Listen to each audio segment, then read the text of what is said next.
Good morning English. Today I will discuss about tense.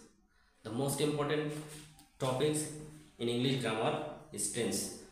আজকের এই টেন্সটা আমি খুব সহজেই তোমাদের বোঝার সুবিধার্থে উপস্থাপন করেছি যে ভার্ব V1 বলতে আমরা প্রেজেন্ট টেন্স বুঝি, am is are এগুলো হচ্ছে প্রেজেন্ট টেন্স।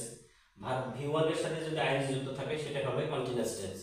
have has থাকলে প্রেজেন্ট টেন্স। V3 মানে পাস্ট পার্টিসিপল ফর্ম যদি হয় সেটা পারফেক্ট টেন্স, বিন যদি থাকে সেটাও পারফেক্ট টেন্স। তাহলে কিভাবে হচ্ছে আমি কিছু एग्जांपलের মাধ্যমে বিষয়গুলো ক্লিয়ার করে দিচ্ছি যে আই ইট রাইস।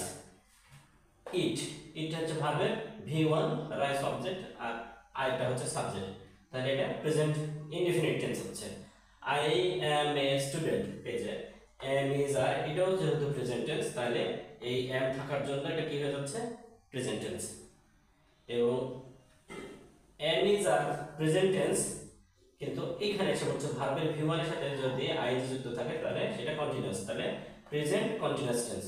তাহলে I am eating rice এটা হচ্ছে present continuous tense. I have a pen তাহলে have has থাকলে সেটা প্রেজেন্ট টেন্স, তাহলে এখানে আমরা শুধু have পাচ্ছি তাহলে এটা হচ্ছে present tense. But have has এর সাথে যদি ভার্বের V3 থাকে, ভার্বের V3 মানে পাস্ট পার্টিসিপল ফর্ম থাকলে সেটা হবে প্রেজেন্ট পারফেক্ট টেন্স। এই যে এটা হচ্ছে ভার্ব have আছে প্রেজেন্ট টেন্স আর eaten পাস্ট পার্টিসিপল, তাই এটা প্রেজেন্ট পারফেক্ট টেন্স। এবং সর্বশেষে আমরা দেখছি যে have থাকলে প্রেজেন্ট, been থাকলে পারফেক্ট আর ing থাকলে কন্টিনিউয়াস। তাহলে এখান থেকে আমরা হচ্ছে প্রেজেন্ট পারফেক্ট কন্টিনিউয়াস টেন্স। তাহলে এইভাবে আমরা এই সুন্দর গঠনের মাধ্যমে আমরা টেন্সটাকে খুব ইজি ভাবে আমরা আইডেন্টিফাই করতে পারবো এবং শিখতে পারবো।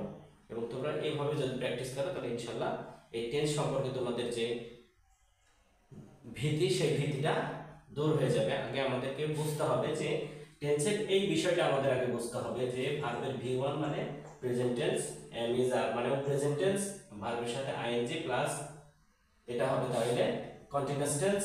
have has থাকলে সেটা perfect tense present tense. V3 বলতে আমরা বুঝতে পারি যে পাস্ট পার্টিসিপল ফর্ম মানে ভার্বের 3 নম্বর ফর্ম। এই ভার্বের 3 নম্বর ফর্ম যেখানে থাকবে সেটাকে আমরা পারফেক্ট টেন্স বলবো এবং বিন যেখানে থাকবে সেটা হবে পারফেক্ট টেন্স। এইভাবে আমরা যদি বিষয়টা যদি পড়াশোনা করি তাহলে কিন্তু আমরা টেন্সের প্রেজেন্ট টেন্স যে 4 প্রকার, present tense, present indefinite tense, present continuous, present perfect এবং প্রেজেন্ট পারফেক্ট কন্টিনিউয়াস টেন্স খুব ইজিতে আমরা আইডেন্টিফাই করতে পারবো। So no more today. I will discuss the next past tense in the next video. Till then, Allah Hafiz.